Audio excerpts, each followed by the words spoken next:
Manok na naman mga idol. Lutong talunan na naman. Nanalo na naman. Yan. Luto ko siya. Oh. Sabawan natin yung ginisa ko na. Yan. Oh.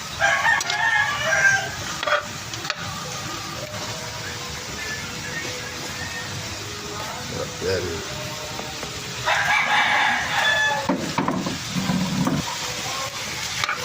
Guys, lagyan natin yung sabaw. Pagpulo niyan ulit, luto na yan. Wow. Ito lang yan. Ito na guys. Diba? Sarap, ganda ng sabaw. Ito na guys.